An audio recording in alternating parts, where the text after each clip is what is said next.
we go. Unfreaking believable. Unbelievable. I gotta be honest with you. That game drove me nuts. I cannot believe the Buccaneers lost that game. Wow. I don't even know what to say. Tough one. Man, that was an absolute blazer from Cooch, wasn't it? What a crazy game. The Bulls are bowl-bound for the third season in a row. An incredible performance. And listen, we know the competition. They did what they had to do. No more silver linings. No more moral victories. It was put up or shut up time. And boy, did they rise to the occasion.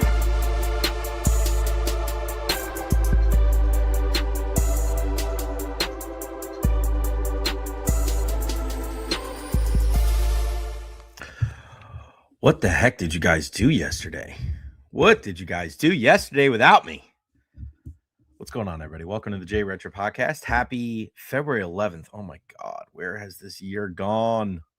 February 11th, 2026. What's going on, everybody? Make sure you follow me on all social media platforms: Facebook, YouTube, Twitter, Twitch, TikTok, Instagram. Like and subscribe on YouTube as well. Plenty to get into. I was thinking about everybody's roles here on the show. We know our guy Steve Garner is now our Carolina correspondent, but Steve's wife Mallory, she's coming in hot, man. She's a big supporter. So I don't know, Steve. You might have to wrestle with her and see who comes out on top, because they'll be the Carolina correspondent. We may advance to the Mid-Atlantic correspondent as well. Benny's our daily correspondent. Janet Best, you are our first lady of the program. Hammer, you're a day one guy. So you're our day one correspondent. Marissa, you are our laughing correspondent, because you're just laughing all the time, but you bring in some good stuff too. So I love you all. Thank you so much for the love and the support. I missed you yesterday. Again, off on Friday as well. Off in a couple of Mondays for the Valspar Media Day. So a show today, show tomorrow. We got Erik Erlendsson joining us today. Tomorrow we'll have Doug Wechter joining us, as well as Ed Encina, as well as Dr. Carlos Rodriguez. So 3 guests tomorrow. Rolly's here. Rolly is our rock and roll correspondent. So our music correspondent, that's where Rolly. I was thinking about this stuff earlier today, about when I came on here and what everybody's roles would be. Marissa's definitely our stylist from up there in North Carolina. Hammer, he's our partner, so he's with us. He doesn't need a job. He's already here. Janet Best is our first lady. Our daily correspondent is Benny. Our Carolina correspondent is Steve, but it could be Mallory soon. If Mallory starts commenting on the show a little bit on YouTube, I don't know, Steve. You might have to battle that out with your better half, my friend. Again, follow me on all social media platforms: Facebook, YouTube, Twitter, Twitch, TikTok, Instagram. Like and subscribe on YouTube as well. What do we have in store today? Well, we're going to talk some Tampa Bay Rays baseball, rocking the fitted today. How optimistic are you about the Tampa Bay Rays in the 2026 MLB season? On a scale of 1 to 10.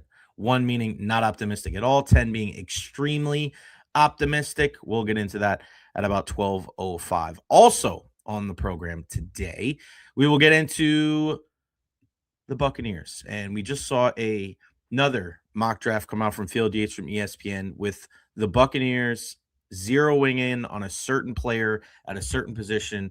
And we spoke about this a couple of weeks ago with Mel Kiper, and he mocked Kenyon Sadiq, the tight end out of Oregon, to the Buccaneers. And I could not disagree more with that.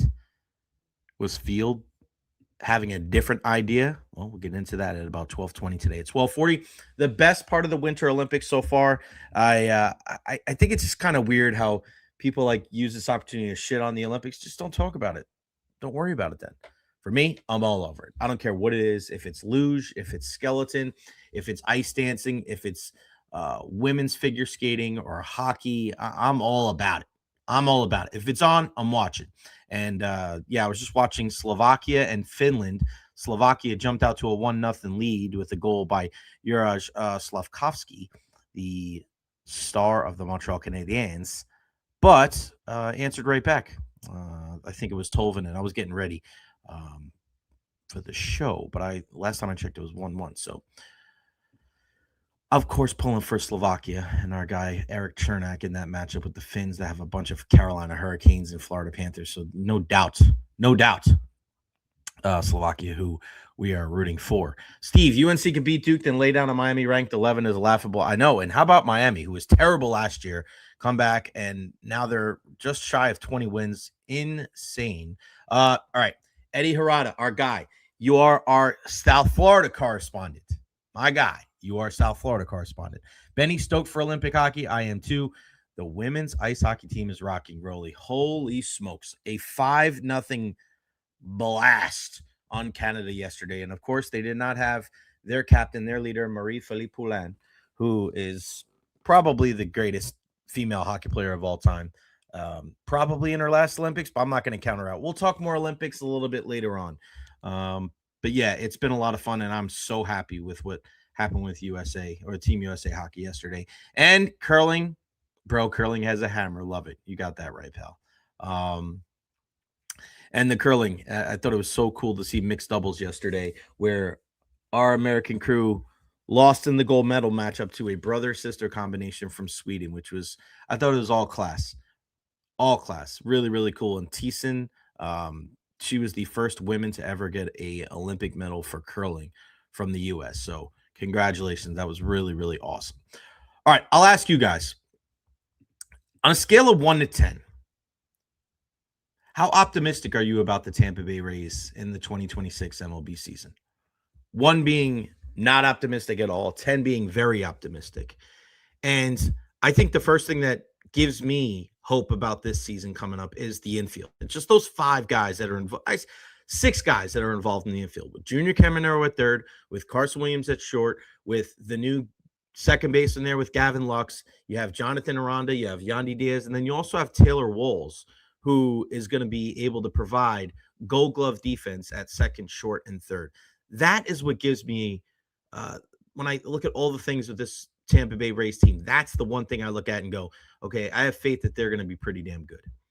Then I look at the bullpen. It doesn't matter what the names are really, and I know Pete Fairbanks is gone after being here for a while, but Kevin Cash and Kyle Snyder, they always find a way to be able to find that right combination in the back end of the bullpen and be successful. And they're going to go closer by committee, which for other teams may not work, but we have seen it be successful for the Rays in the past.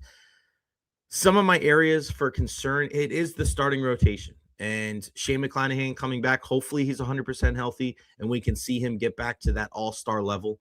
I got faith in Ryan Pepio. I think he's going to be able to give them good innings throughout the entire season, as well as Drew Rasmussen. But then you look at 4 and 5, you're looking at Steven Matz and Nick Martinez, a couple of veterans, one lefty, one righty. It's not that same group, and it doesn't give you that same type of strength that we've seen in years past. So I think it's kind of odd because the strength of this team has been pitching and defense. And if your strength is pitching and defense, you have to get back to that. You have to get back to what has been your bread and butter for so long, because the last 2 years with a losing record just seems weird, and it's just such an inconsistent team. They'll go on a streak where you look at it, they'll go 19-3 in 22 games, and then they'll go, 7-15, right? It's just, for this team to be competitive in the AL East, they have to be consistent. They can't have long losing streaks. And the way that you prevent from having long losing streaks is by having really good starting pitching, guys that can nip it in the bud. So you need Shane McClanahan to pitch at a high level. You need Ryan Pepio to give you innings. You need Drew Rasmussen to have that no-hit stuff. And you're going to need these guys at the back end of your rotation, Steven Matz and Nick Martinez, to give you as many innings as humanly possible. Keep the ball in the yard, keep the ball down, limit the walks, limit the damage. And the Rays should have a fighter's chance in this division. I look at the outfield, and that's probably my biggest area of concern. And I thought it was kind of ironic, too. John Romano from the Tampa Bay Times just put out an article of, he just put out an article discussing the 2026 Rays outfield. And his kind of summary of the whole thing is, well, it's not the 2025 Rays outfield. That's not good. That is not good. If you think that something is better just because it's different, yikes. that is scary. I think that's the scariest thing about this team. What are you going to get from the outfield? Chandler Simpson, he's going to be a guy that's going to be a threat when he gets on base. He's going to be your probably everyday left fielder. And then you have Cedric Mullins. But, Cedric Mullins is come in, and we know that he was a really, really good player with the Baltimore Orioles for many, many years. But his production has slipped. They got rid of him. He went to the Mets, and the Rays are hoping that he can kind of discover the fountain of youth a little bit, but there's no guarantee there.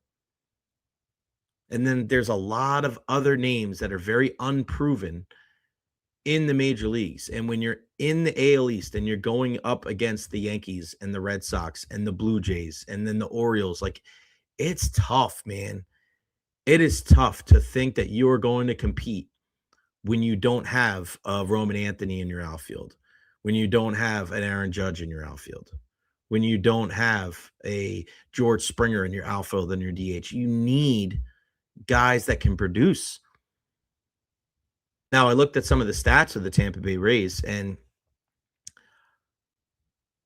I wanted to look at the pitching, right? I didn't want to look at I want to look at the pitching, and for many years, it's been a strength. There's only a couple of stats where the Rays are in the top 10, and it's like whip and opponent batting average, and even then, they're like 8th or 9th in the league. Everything else, they're kind of middle of the pack. And for other teams, that may be okay. If you can hit the ball all over the yard, then it's probably not the worst thing in the world if you're in the middle of the pack and you're not in the lower third. But we're talking about the Rays here. We're talking about a team that the only way that they can stay competitive with these teams that have payrolls in excess of $150 and $200 million is by being able to pitch and play defense. And they're not doing that at a high clip. Now, what we need to see from the Rays this year is we need to see them get back to making that their hallmark card.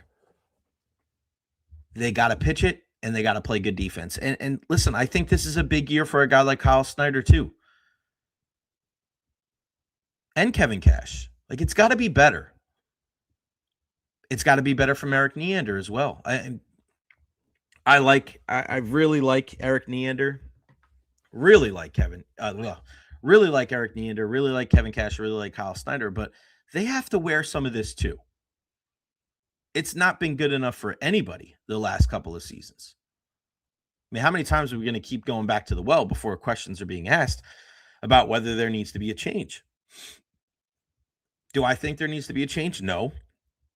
But if this team has another losing season in 2026, I think the discussions may need to be had. And people are very weary to do that here in the Tampa Bay area because they're saying, well, they've done the most with a little, and look at what they've done in the past. The past is the past. Stop living in the past. You got to start looking forward. You're not ahead of the curve on anything right now. Everybody's using analytics. Everybody's using openers. Everybody's using the shift to a certain extent. You're not that far ahead of the game anymore. So while in other years, I'd look at the general manager, I'd look at the regular, I'd look at the general manager, I'd look at the manager, I'd look at the pitching coach, and I'd say, okay, that gives the Rays a discernible advantage. I think this is a prove-it year for those three gentlemen. And that's why I think if I look at it, on a scale of 1 to 10, I'm probably right in the middle. I'm probably 4 or 5 when it comes to optimism for the Tampa Bay Rays. I like the infield. I think the rotation will be okay. I don't worry about the bullpen. I'm terrified of the outfield. They've got to give you something. And their leaders have to step up. Their manager, their general manager, their pitching coach, I think they're going to get a little bit of a bump, a boost from going back to Tropicana Field. They need a strong start to the 2026 season. I don't think there's any team out there in baseball that needs a fast start more than the Tampa Bay Rays. They have to prove to themselves that they are going to be able to compete. Because if they are constantly climbing up the mountain and swimming upstream, I think they're going to be in huge trouble. Because it is an arms race. in the AL East. It kind of dipped a little bit, but you saw it last year. The Blue Jays, not the Red Sox, not the Yankees. It was the Blue Jays that were in the World Series. And the Yankees are reloading. Garrett Cole's going to come back. Louis Heal's going to come back. You got Judge. You brought Bellinger back. Like, this is going to be another good team. Baltimore with the new manager, I think, I know Jackson Holiday is going to be out for the beginning of the season, but I think they're going to be in a good spot. I think the Red Sox, you look at some of the moves that they've made, it's not going to be easy for the Rays. It's not. They have to hit on all the things that they've been good on all these years. Because if not, we're going to get to August and we're going to start talking about football. Because the last couple of years, the excitement about the Tampa Bay Rays has waned big time. Big time. It's just not the same. The excitement level is not there. And it sucks. It sucks. You want it to be there, especially with new owners and a possible new stadium. But the team's got to be good too. And this team the last couple of years, the one thing that you could always bank on the Rays is that they play an exciting brand of baseball. I don't necessarily believe that I've seen that. Not good. Not good. So it's on the Rays to figure it out. Because if not, again, people are going to be turning the TV quick. They're going to be looking for football. And I don't know. People are going to start having to question what's going on with this Rays team. 3 years in a row of under 500 baseball, not acceptable at all. No, sirree. Steve says, Pittsburgh Pirates level. You never know, buddy. You never know. Eddie, I, for one, am pretty damn optimistic for the Bolts, and that's coming from you're right. Benny, expectations with the Rays aren't very high. Carlos Paserva, what's up, Jay? I'm thinking a 5 for the Rays. Yeah, I'm with you, buddy. Marlins fan, but I do like the Rays and plan to go to more games this season since I live closer to them. If Matz has the sinker working this year, he can do good stuff, yes, and you're relying on your infield defense to be able to help you out with that. Jay, we need offense. Lost Bilal, 30 home run guy. That will hurt. You're not wrong, pal. You are not wrong. Not having Brandon Lau will hurt this team if Gavin Lux cannot step up and provide that offensive firepower that you lose with Bilal. And it's a different look for this team. And again, the article that I was reading yesterday with Mark Topkin discussing with Eric Neander about the team and the makeup of this team, and Neander feeling like you can't just kind of run it back with the same crew. You got to make some rash decisions. I like that. Not good enough. It is not good enough. The talent level is not there. Where is your core? Where is your foundation of this team? And that's tough. It's tough with the Rays because it's what can you get excited about when it comes to the future of this team? Junior Caminero? Carson Williams? Okay, that's 2. It worried me. I just saw something on social media about the MLB's top 20 prospects in the game and whether they have a chance of making their major league roster out of camp, and not one of those players played for the Tampa Bay Rays.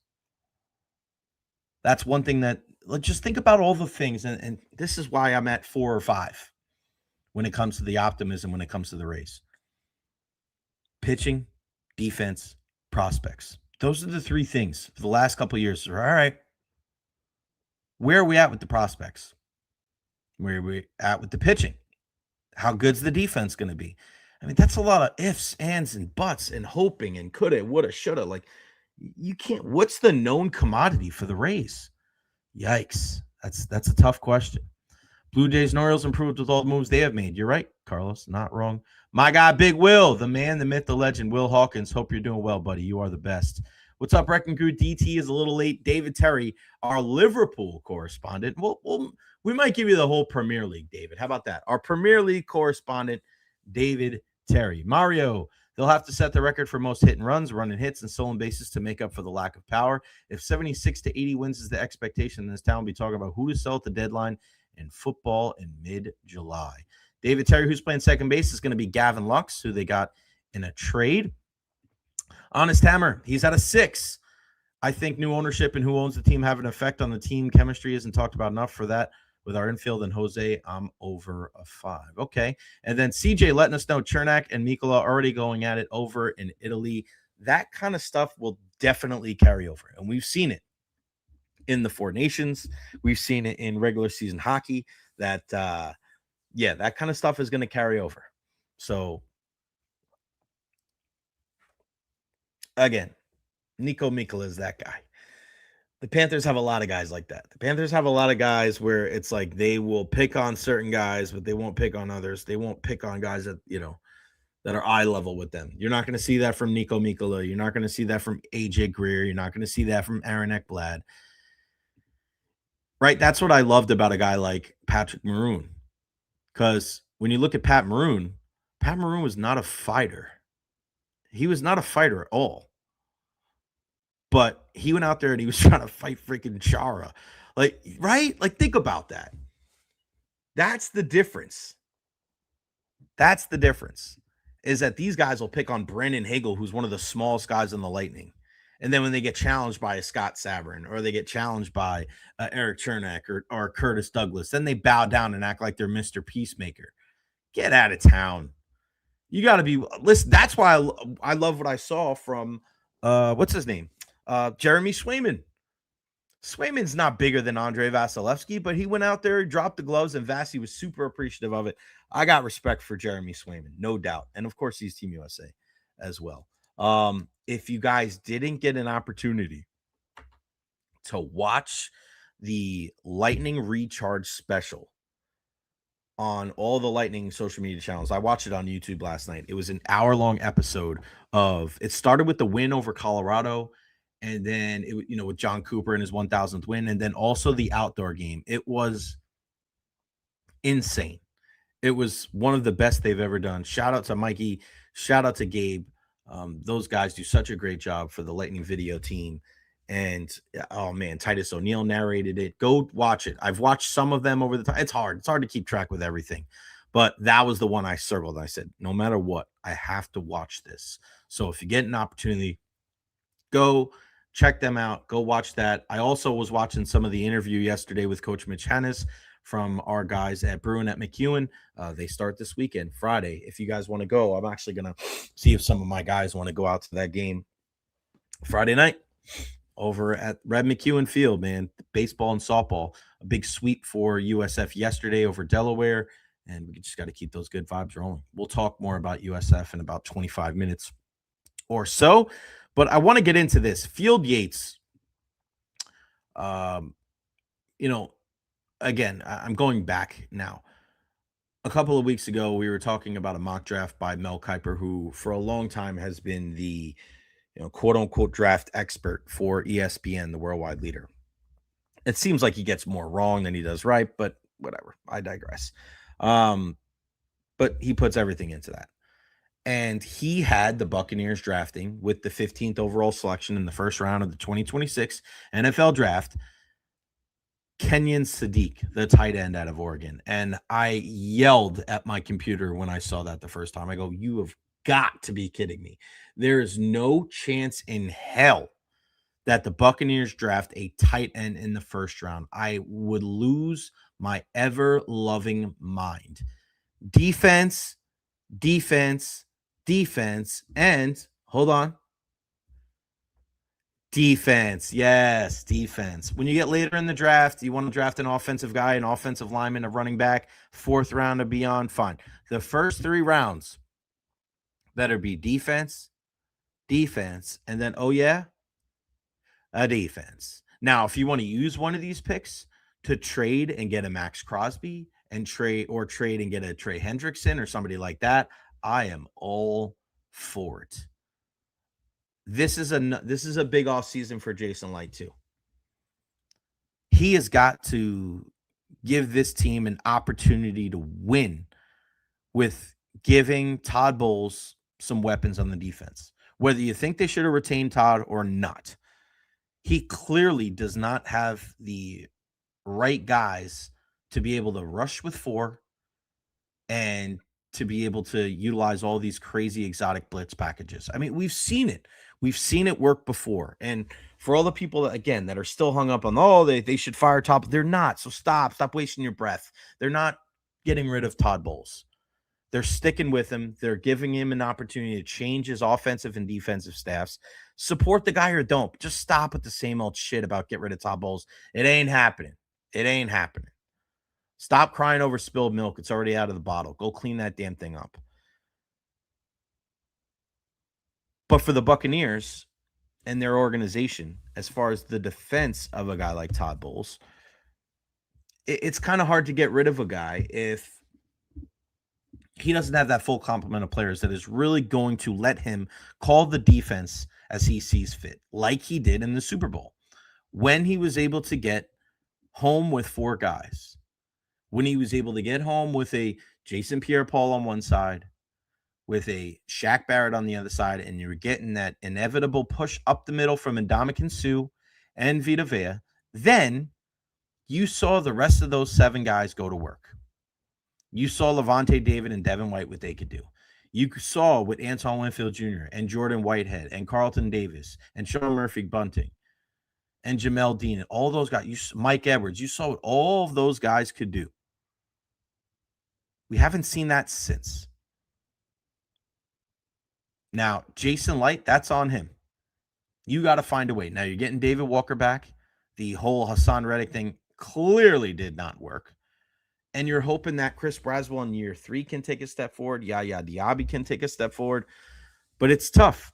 That's the hardest thing to do in sports. And I've said this time and time again. It's easy to grade how much better or worse your team can get from one season to the next based on draft picks and free agencies and retirements.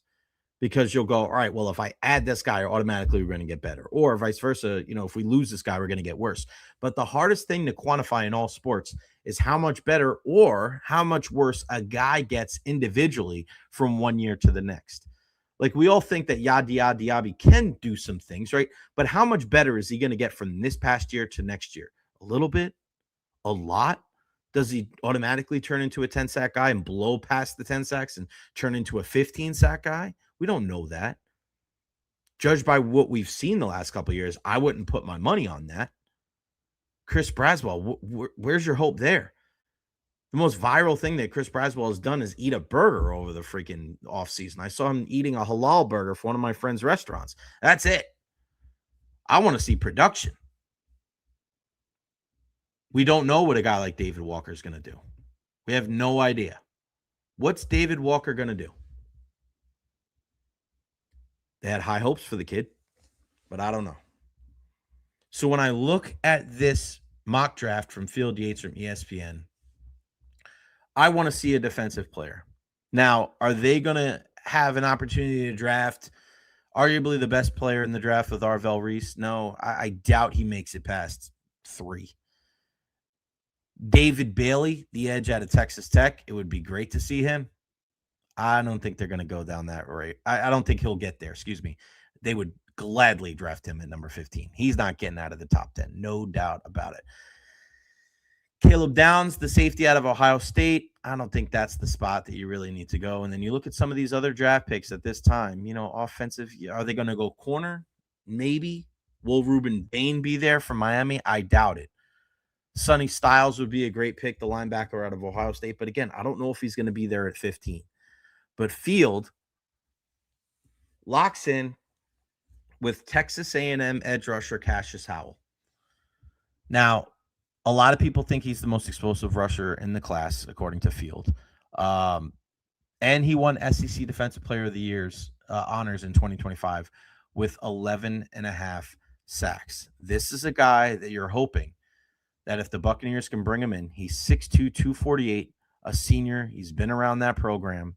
11.5 sacks in 2025. Only had 4 in 2024, but he did have 9.5 in 2023.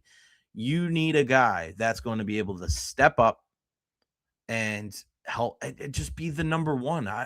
That's what scares me about drafting at 15 if you're the Buccaneers. It'd be great to get Howell, but there are concerns of his arm length, which we've talked about with Will Campbell from the New England Patriots on the offensive side of the ball. You're kind of in no man's land here. So do you trade back? Do you trade up? Do you trade for somebody else? Like, who would you rather have? Would you rather have Cassius Howell and your first round pick next year? Or would you rather trade this pick and next year's pick for Max Crosby? He had 11 and a half sacks last year. That's great. But he's not a Bailey. He's not a Reuben Bain. He's not an Arvell Reese. So what are you getting? You're getting a guy that's going to be the, fifth, sixth, seventh best pass rusher in this draft? Or do you trade this pick and go get a Max Crosby who will be not just the best guy on your team, but a top 5 guy in the league? The more and more I think about this, the more and more and I'm not that guy that's like mortgage the future. I get it. I get it. We're not playing fantasy football. I get it that this isn't Madden. I understand that. But if you constantly, like Jason Light, even though it was the wrong move, at one time knew I needed to be desperate and I needed to go out and I needed to get a kicker, and he drafted Roberto Aguayo. Did it work out? No. But I love that effort. I love that effort, knowing that you got to sometimes make a drastic decision. Sometimes you got to go out there. This team needs an elite pass rusher. Not a good one. Not a team that's going to develop. Like, think about it. Think about it. You get this kid, and he doesn't have a great rookie season. Now you're waiting for him to develop. You're waiting for Yaya to develop. You're waiting for Chris Braswell to develop. Where is this team at? Is this team at a wait and see, develop? We're on the way up. No, this team has got some win now to it, doesn't it? This is a team going into last season. We said that if it wasn't a lengthy postseason run, if they didn't make it to the NFC Championship game, that it would be considered underwhelming. And they didn't get there. They didn't even make the freaking playoffs. So now what? Now what happens? You just kind of go, oh, okay, we'll do this, and you know, we'll get a guy that's the 5th or 6th best pass rusher. No. And I know people are going to say, well, trade back. I get trade back, but then what are you getting? The 7th, 8th, or 9th best pass rusher? You have an ability right now. There is a guy out there that can change your attitude. There is a guy that can change your entire pass rush. Look at what Ryan Jensen did for the offensive line when they brought him in from the Baltimore Ravens. That first year with Jameis, this guy was getting, personal foul penalties, but he was just nasty. And he changed the attitude of that offensive line. They need an attitude changer on the defensive line. They need a guy that's going to be a little bit of a prick. They need a guy that's going to be an asshole. They need a guy that's going to come in and do the Warren Sapp, skip through some workouts. There's too much of a nice thing going on. Too much of we want these to be great men and blah, blah. I understand that. And, obviously after the whole James Pierce thing, obviously there is such a thing as a character concern. I understand that. But again, you won a Super Bowl with Warren Sapp, who clearly wasn't a choir boy. You won your 2nd Super Bowl with Antonio Brown. So to act like you're just going to be able to build this team with all nice guys that are going to shake hands and kiss babies and run for mayor one day, it's short-sighted and ridiculous. Give me some snarl. Give me some attitude. We were missing that from the Tampa Bay Lightning the last couple of years. Now it looks like we're getting some of that shit back. And they're the best team in the Eastern Conference, if not the entire NHL. The Buccaneers, they're too friendly. They're too soft. I don't know if you're getting that from a rookie. I can't say it enough how important it is to be able to go out. This Max Crosby is there. He is the guy. Go get Max Crosby, please. You look at what Jason Light has done in the past, and he's done a good job. Don't get me wrong, but what did Rich McKay do for that team in the early 2000s? What did the Glazers approve? They went out and they got Simeon Rice. As good as that defense was, they needed that extra piece. They needed that guy. You got to go get him. You don't need a guy that's an under-the-radar guy. And I see David saying oh, go out and get a Nick Herbig. Bro, it's not just about the production. It's about the production. It's about the attitude. It's about the attention. You need a guy like Max Crosby. You need an elite pass rusher.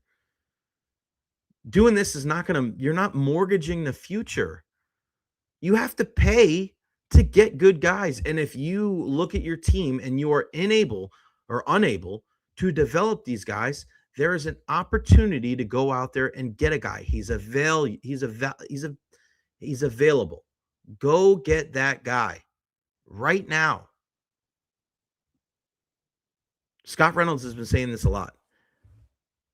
Jason Light has been drafting starters, needs to draft stars. Max Crosby is a star. If you can't draft one, go trade for one. We've seen all across the league, and people are so worried about the future and things that are going to, you got to go out and get players when you can. Denver wasn't bitching and moaning about all the dead money the last couple of years about Russell Wilson. They went out there and they were in the freaking, they were in the AFC Championship game. Seattle wasn't bitching and moaning about all the things that they didn't have and guys that were injured, draft picks they didn't have. They went out and won. The Rams kept saying F those picks year after year after year, and they keep going every single year and making deep runs in the playoffs. You got to go for it. You got to make a move. I would have done all that for Micah Parsons. I would not do this. Micah Parsons that just got hurt. I mean, Max Crosby is a guy that's available. You're going to trade all that stuff for a guy that's not 100% and who's not nearly as good against the run like Max Crosby. I couldn't disagree with that more, David. Imagine if that move was made. If you woke up tomorrow, how would you feel? How would you feel as a Tampa Bay Buccaneers fan if you woke up tomorrow and you saw the news on the bottom of the ticker that Jason Light went out and traded for Max Crosby? How much hope would that give you going into the 2026 season? For Todd Bowles, this is the pass rusher that he's been wanting. And if you're the Buccaneers and you want to give Todd Bowles every single opportunity to do the best job in what could be his last season with the team, you go out and you get him a dominant pass rusher. Not a good one. Not a young guy with upside. Not a guy that you can hope develops. You go get an established pass rusher right now. Yaya's your number 2. And then you have David Walker, Chris Braswell, Anthony Nelson, and if you draft anybody else after that. And then you focus on the rest of your needs. But just imagine if Jason Light made that move to bring in Max Crosby. That would light a fire under the ass of so many people in this fan base. And they would look at the 2026 season completely different. Now you're back in the hunt. Now you're taking a huge step forward when it comes to rectifying this defense. But if you don't do that, and you're just hoping on these other guys to make incremental adjustments and improvements, and you're wishing that whoever you draft is going to be a good fit, it's the hope that kills you. Jason Light needs to be bold in addressing this pass rush. I know it's going to cost draft picks and money, but you got to do it. You were willing to kick the can down the road, and you were willing to have all that dead money for the Tom Brady era. Look at what that risk got you. The biggest reward ever. The second Super Bowl trophy in this franchise's history. In the early 2000s, they brought in Simeon Rice. You have to do something similar here. Because if not, I just don't see how the 2026 season is going to be all that different from the 2025 season. And if it's not, that's the end for Todd Bowles. And whether you like him or not, if you're a Buccaneers fan, you want this team to win, don't you? I do. I do. I will happily be wrong. Happily. All right. Make sure you follow me on all social media platforms: Facebook, YouTube, Twitter, Twitch, Tic-Tac-Toe, 3 in a row. Nathan Elliott doesn't like draft defensive tackles that can crush the pocket. You got Vita Vea and Kalijah Kancey, brother. What do you want? Too many holes to trade everything when you are not close to a Super Bowl caliber team. I disagree. We thought that there was realistic expectations for this team to make a run to the NFC Championship game this year. If I would have told you at this point last year that the Seattle Seahawks and the New England Patriots would be the two teams in the Super Bowl, you would say very unlikely. So I don't want to hear about how close teams are to a Super Bowl caliber team anymore. You don't know. You have a lot of good pieces on this team, on offense and defense. You never know if one move here and one move there and one move here changes the entire apple cart. You're telling me this offense isn't good enough?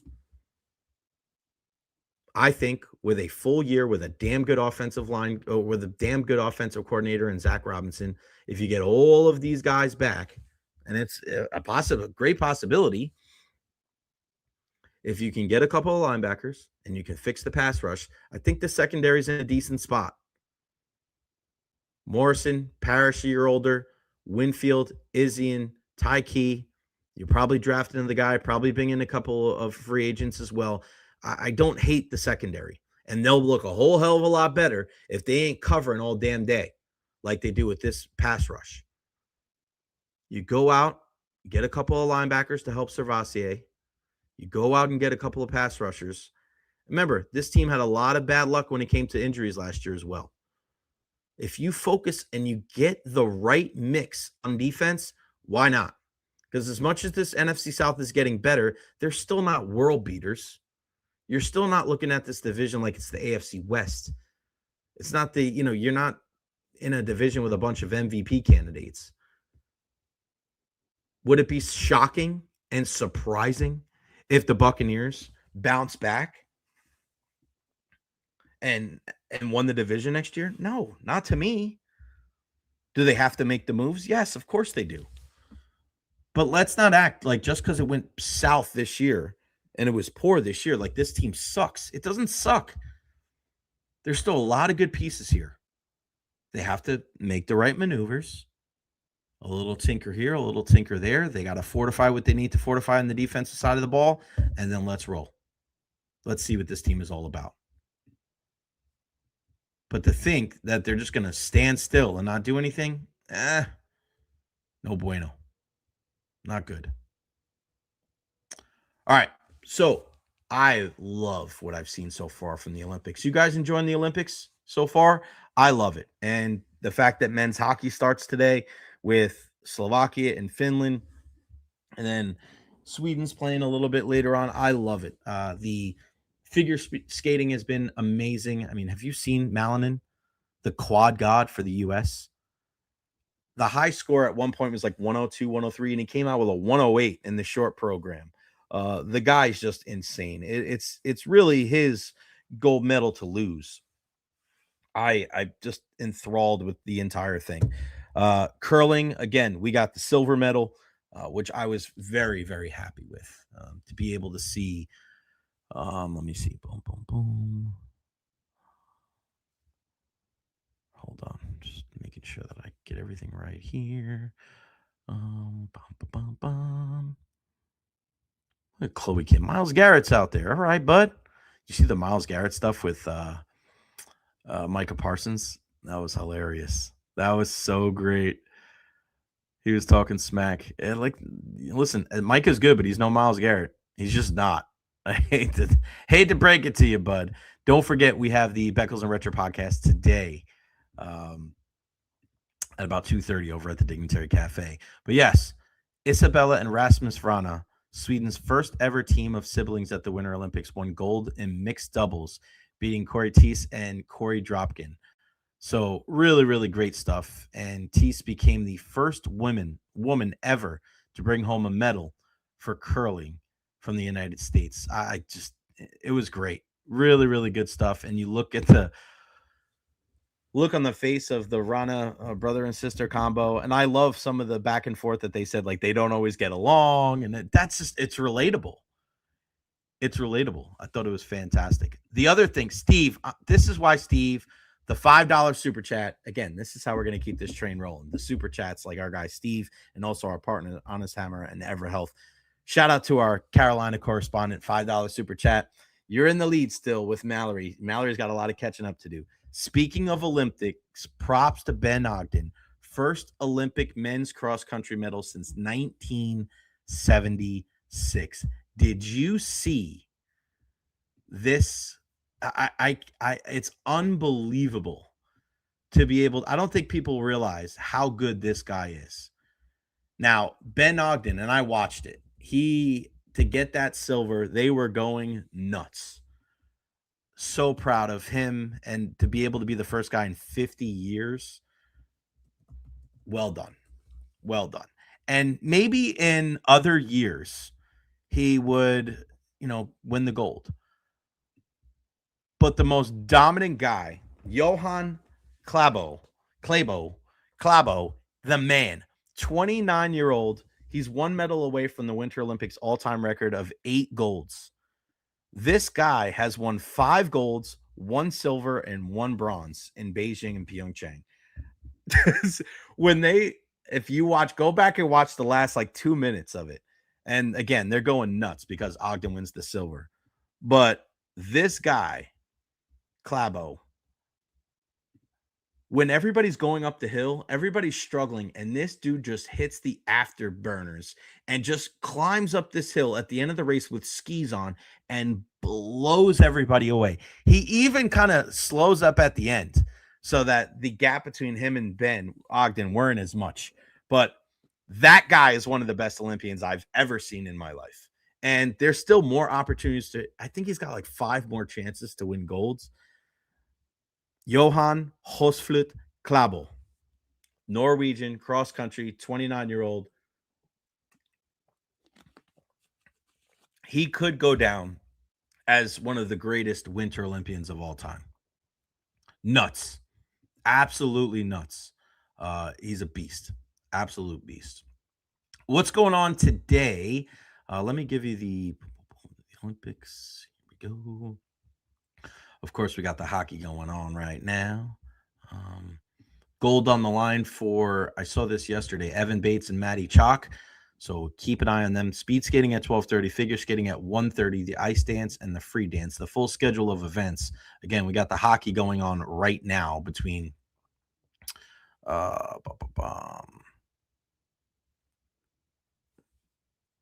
it was 11. Yeah. Slovakia and Finland, men's group B, because then 3:00 is Sweden a little bit later on.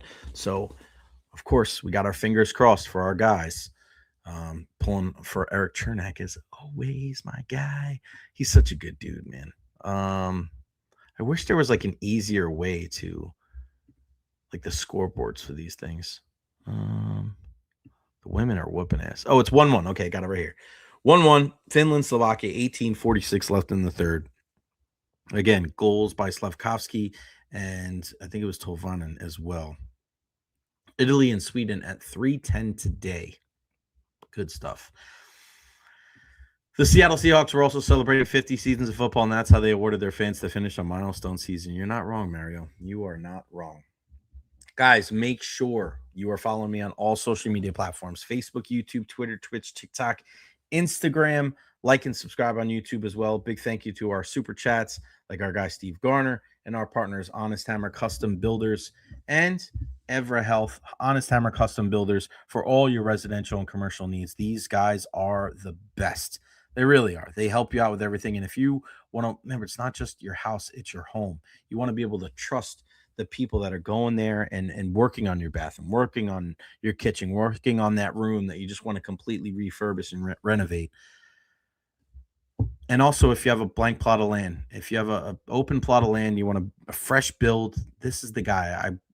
I looked at his blueprints one time, man. It was just sheet after sheet after sheet, way over my head. I didn't know what the hell was going on, but that's how thorough my guy is. My guy Russ is the best. Honest Hammer Custom Builders, thehonesthammer.com. Email him, thehonesthammer@gmail.com. Tell him that you heard it right here on the Jay Recher podcast, and you get a discount. And then, of course, EverHealth, everhealth.org. The EverHealth Injury Report tomorrow at 12:30 with our guy, Dr. Carlos Rodriguez. Nobody better than that dude. We love him so much. But 17 different locations in Pinellas County, everything from the cradle to the grave. They want to be able to help you. A sliding scale for the uninsured. They make sure that whatever insurance you have, they can help you out with. And then the EverHealth Institute, which was so similar to the broadcasting school that I went to help me get into this profession. you're looking for somebody that, or if you're looking for a change in your career, or you know somebody that wants to change their career, go to everhealth.org. Both of the websites are awesome. TheHonestHammer.com, everhealth.org. They're so descriptive, and they just help you out. And that's what I love partnering with these people here in the Tampa Bay area. I say this all the time, whether it's Lightning Insider or the Tampa Bay Times, support local. These guys have supported me so that I can continue talking about sports for a living, and the way that we're going to continue to, they need return on that investment, baby. So we got to be able to help them out. So even if it's not you, please, I'm imploring everybody out there, keep your eyes and your ears open. If you know somebody that is looking for work around the house, if you know somebody that is looking for new healthcare, affordable healthcare, check out Honest Hammer and Evra Health. All right, big night for USF. Big night. I look at what the men and the women need to do down this stretch. And of course, it's going to be awfully tough for them to not make the NCAA tournament if they don't win their conference tournaments. But I think they have just as good a chance as anybody. And I'm going to start with the women. They're at home tonight. Coach Michelle Woods-Baxter. You look at what they've been able to do on the home court. They got to keep that momentum rolling tonight. Playing against Tulsa, another conference foe. Now, you look at the way they won that last game on Saturday night. I cannot say enough good things about that game because they shared the basketball probably about as good as any USF team I've ever seen. Insane. 25 assists, 6 girls in double figures. Carla Brito with 19 rebounds. Tonight's game on ESPN Plus, live from the Yuengling Center against Tulsa. 16-7. They are 8-3 in conference. This is such a huge game for the Bulls. They need this one. And they need, whether it's shooting from the outside, I don't care what it is. You need to be able to take a step forward if you're this team. You got to show that you belong. And somebody got to grab the bull by the horns. I don't care who it is, whether it's Battle, whether it's somebody like Davidson, or whether it's Lore down low. They have to somehow, some way, have somebody kind of take the bull by the horns, for lack of a better term. This is such a huge game for them in conference. You want to get that number 3 seed. You win this game tonight against Tulsa. You're both at 8-4. You're in a really good spot. You're not going to get the number 1 seed. We know how good Rice is. They're 11-0 in conference. East Carolina at 10-2. So for USF, whatever you got to do, you got to come away with the win tonight. At home, they're 11-3. Let's see if they can push it to 12-3 at the YC. The men on the road, again, they've lost too many close games this year. They travel to Wichita to take on the Wichita State Shockers tonight. And Coach Brian Hodgson is a guy that has been telling me, Jay, as long as we're playing our best ball at the end of February going into March, I think we'll be in a good shape. And right now, they're in first place in the conference with an 8-3 record in conference. Wichita State is only a game behind. It's 7-4. So this is not going to be an easy game. The Bulls at 16-8 overall. 15-9 are the Shockers. Wichita State 11-2 at home. USF 5-3 on the road. No ranked teams right now as we speak in the American. So again, I said it before and I'll say it again. You got to make sure that you win your conference championship. And in order to do that, getting that number 1 seed and getting that bye all the way into the semifinals where you only got to win 2 games. My God, that's imperative. You got to be able to take your game on the road.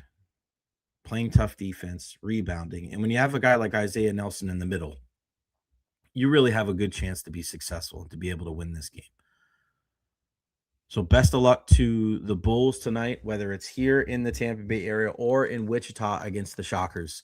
But it's very, very important that we see a couple of wins tonight. They're not the only team in action. I know we got some tennis action against Stetson as well. Softball back in action tomorrow against Indiana State. And then on Friday against Kansas. So this would actually be a really good weekend for you to go over to. Oh, this is great. Okay, so Friday over at the USF Baseball and Softball Complex. softball at 4:35, baseball at 6:30, softball again at 7:05. So again, I'm going to be off on Friday. I have some stuff I have to take care of, but if you want to go get the best bang for your buck as you can get, head on over there at 4:30, watch some softball, go over, watch baseball, and then when that's over, go watch softball again. Really, really excited to be able to watch baseball once again. I mean, softball obviously kicked off last week, but baseball against Illinois this week, a 3-game series starting on Friday night at the Red. Congratulations or good luck to Coach Mitch Hannes. Congratulations to Coach Ken Erickson on the start of the season. And we just got to keep this train rolling. Hopefully the Bulls can bring home more wins, buddy. Sad news today. Excuse me. Some of these hamate bone injuries, man. Corbin Carroll from the Arizona Diamondbacks is going to have hand surgery.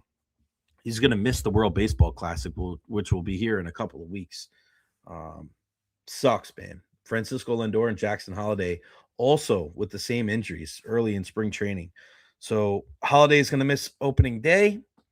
Lindor is going to wait and see if he needs, surgery or not. Carroll was going to play left field for Team USA, and now they only have 3 outfielders. They have Ernie Clement, who's their utility guy, but Aaron Judge, Byron Buxton, and Pete Crow Armstrong. You'd have to think that Judgey will play right. You probably have PCA in center and Byron Buxton in left. That's pretty damn good outfield. We'll see if there's a late ad to Team USA.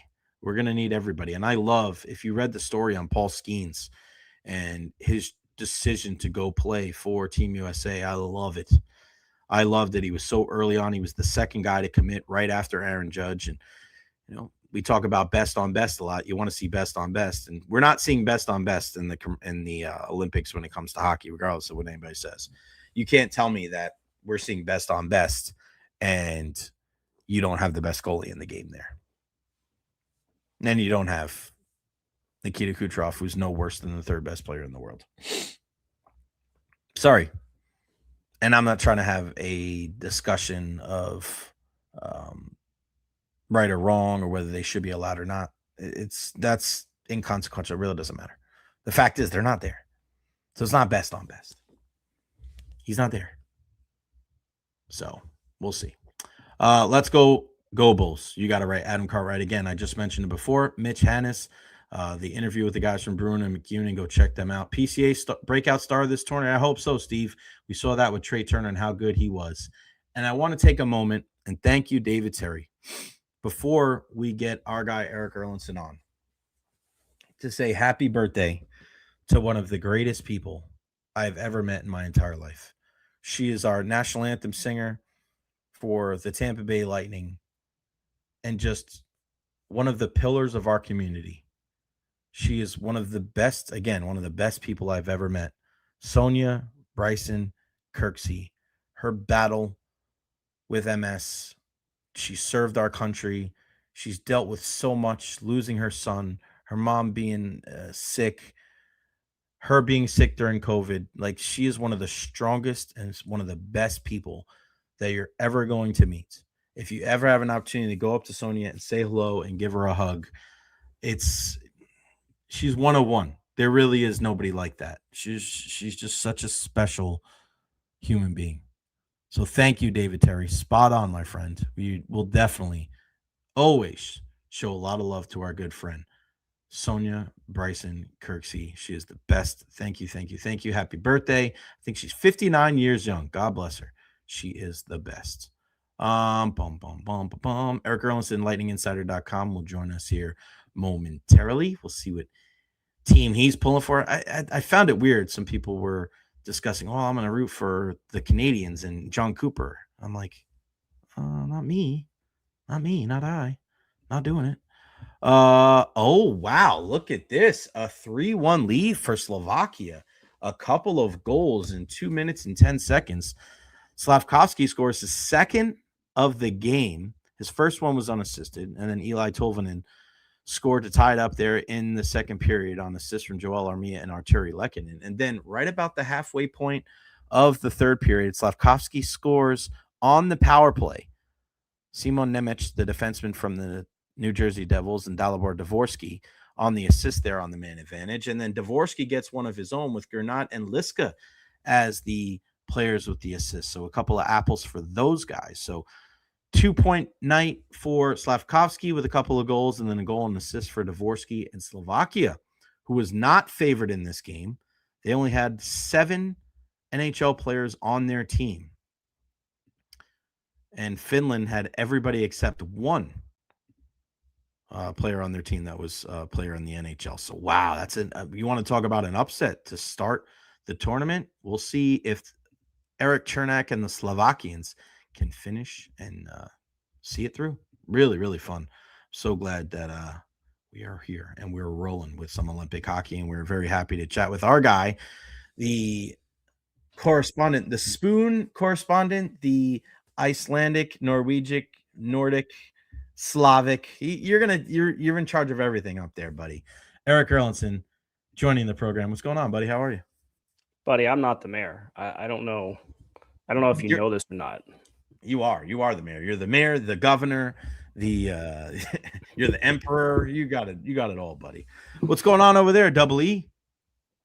Nothing, man. You're pulling me away from the end of the Slovakia-Finland game there, but that's all good. It's all good. Sorry, buddy. Slovakia, man, looks pretty good, huh? Slovakia. Yeah, well, it's funny. Finland obviously is one of the top tier teams in these tournaments, right? When we get into these best on best, but they always seem to have problems scoring goals. Sounds right. They're always good defensemen, and they always have.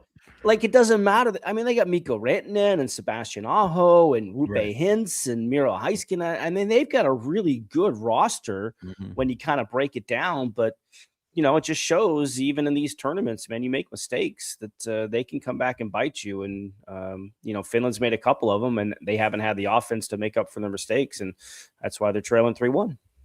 Yeah, and I wonder if that's who they are, right? Because we've seen it with Teravainen, we've seen it with Aho, we see it with Carolina, and just it seems like at times maybe they're not selfish enough, right? I think maybe that has something to do with it, right? They're very deferential, they're okay, but it seems like that is some of the problems with some of those Finnish guys, where especially the top tier guys, because I think you look at Lundell and Luosterainen and guys like that, their third line, they maybe grinders a little bit more, but I think other than like Kapanen and Teemu Selanne, a lot of these guys are built very similar, where they will score goals, but they're not like that grinder type, power forward type either. Yeah. Now we should make sure we do mention that no Sasha Barkov certainly hurts the Finns big time in losing their number one center. But yeah, it's just kind of, again, they're usually so solid defensively, and on these international tournaments, especially when you talk about the World Juniors, they are a grinding, defensive-oriented, structured team, when they get to play for their national coaches and their national team. And, so I don't know, maybe that's part of, as they grow up and come up through the system, that's what they're taught. And that's great. I mean, defense wins championships. We know that. But in hockey, you got to have game breakers who deliver for you, and Slovakia has had that, right? Slavkovsky has 2 of the goals today. I mean, he's a game breaker. We've certainly seen that with Montreal since he was drafted first overall. And the Finns, it's just they just again it's going to really put some pressure on them now when they face.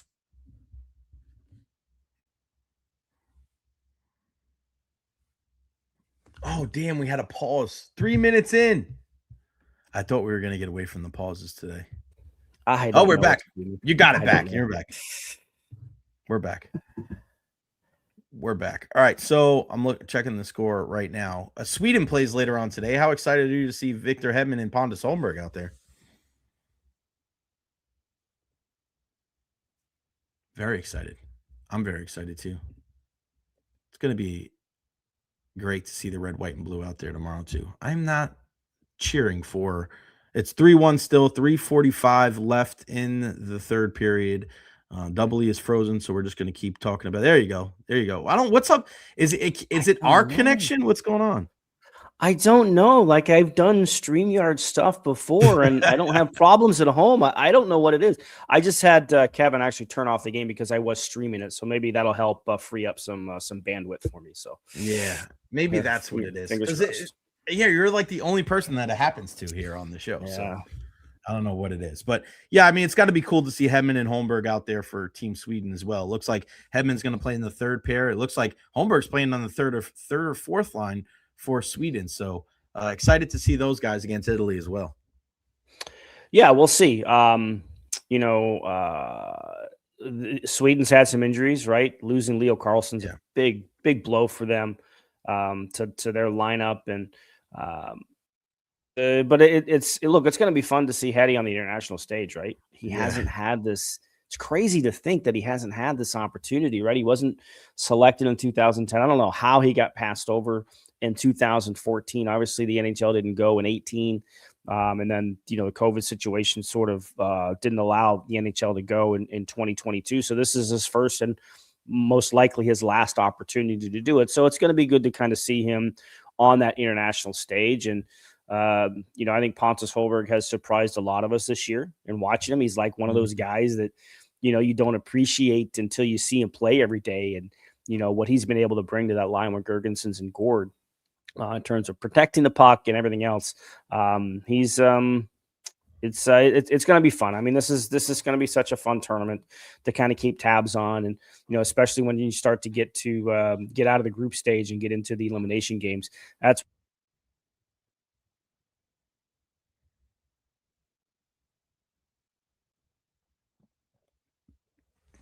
we got to get them live on location. You're right, on the router too. That's right. We're just going to keep. It was at the end of your thing right there, so that's good. What the women, the U.S. routing Canada. How big of a deal is that? 5-0. Well, I think you're seeing it from Canada. I think they're panicking a little bit, right? Yeah. Because that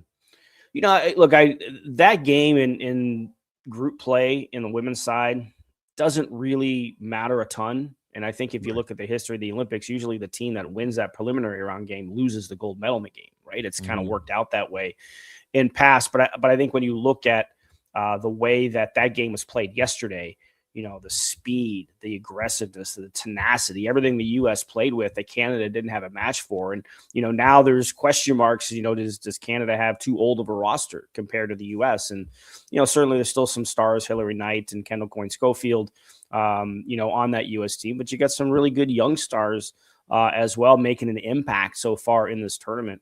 We'll see. Canada didn't play without Marie-Philippe Poulin, who's been.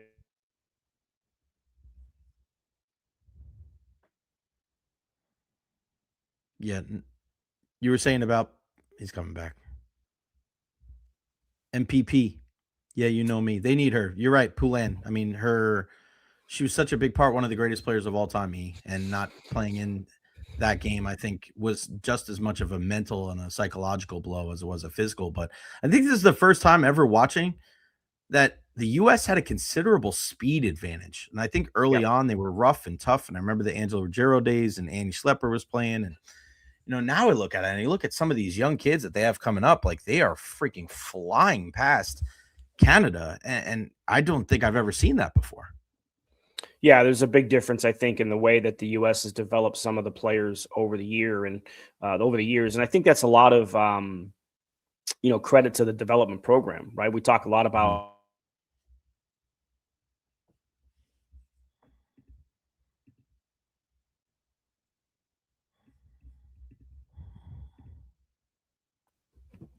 Oh, Slovakia scored 8. That's why it stopped. 4-1. 4-1. But you're right. The development program, I think that's Ruzicka. He was in the pros. He was in the NHL, right? Yep. Is he still in the NHL? He is not. No, but he was, though. He was. I think he played for, was it Chicago? Among other teams. Yeah. I mean, he played for a bunch, but my gosh, unbelievable. But yeah, I mean, I think the U.S. developmental program on the men and the women's side is really encouraging for both of the teams. And then when we look at U.S. and Canada, is it as easy as everybody's saying, that like the strength for the U.S. is the defense and the goaltending? I saw something yesterday and everybody's like freaking out. Like there was a Canadian guy. Canada's way better. We have a better coach. We have a better up front. We're better on the blue line and the goaltending than they're giving us credit for. It just seems like we're heading for a crash course between these two teams. Is the book right that the U.S. really has kind of the advantage on the backside and Canada up front? We're talking men's team now. I assume. Men's team, yeah. Yeah. I look. I would say the U.S. has the deeper roster, but Canada has the better talent, and that's saying something when you've got Austin Matthews, and Jack Hughes and the Tkachuk brothers and everything else on their side. I think the high-end talent is better on Canada when you've got McKinnon and Crosby and McDavid down the middle, right? Those are your top three centers. I mean, that's just ludicrous to kind of think on how they can kind of construct their roster. But I think, with the U.S.'s defense, especially, we saw what Slavin and Faber did together last year and really kind of slowing down McDavid and company. I think if you go top to bottom, I think the U.S. has the best roster, but Canada might have the best team just because of the high-end talent they have. Now they have huge question marks in goal, right? They don't U.S. is going to have, potentially Jeremy Swayman as their number 3 guy. He might not see any time in the Olympics, right? Because you got Hellebuck and Ottinger, who are your 1A and 1B. But they left Jason Robertson and Cole Caulfield at home, Alex DeBrincat at home. I mean, these are game breakers, right? Those are game breakers that they've been able to kind of, not even add to the roster. So I think it tells you how deep the U.S. is. Now we can question the inclusions of guys like JT Miller and Vincent Trocheck for sure. But when you compare the U.S.'s roster from top to bottom, I think it is deeper than Canada, right? Especially in goal. Jordan Binnington probably gets a start.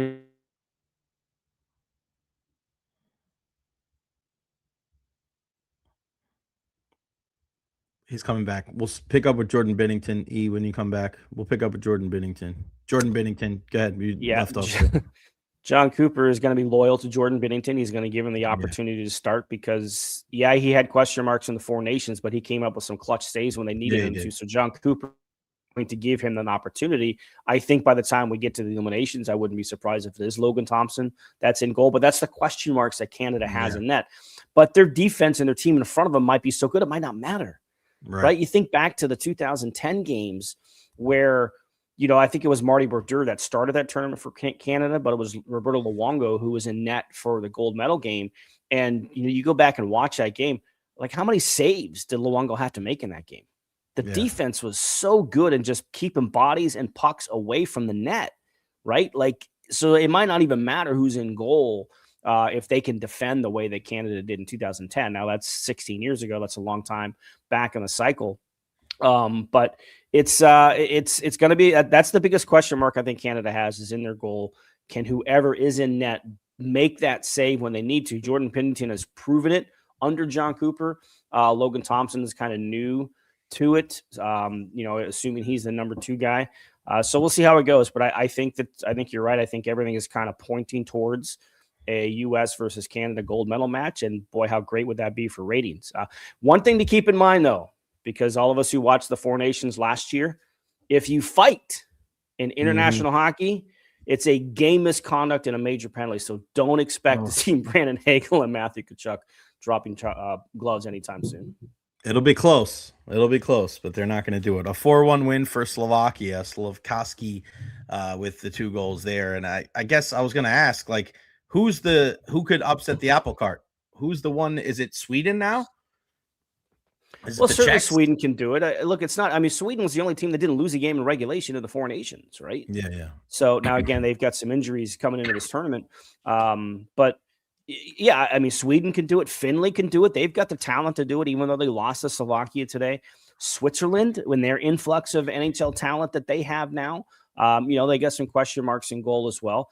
So I think in a tournament like this, there's a couple of teams that you can point to and say they could pull off an upset. Czechia, certainly with some of the players that they have, they can upset things. So everything. Look at Canada and U.S. are favored, and they're probably.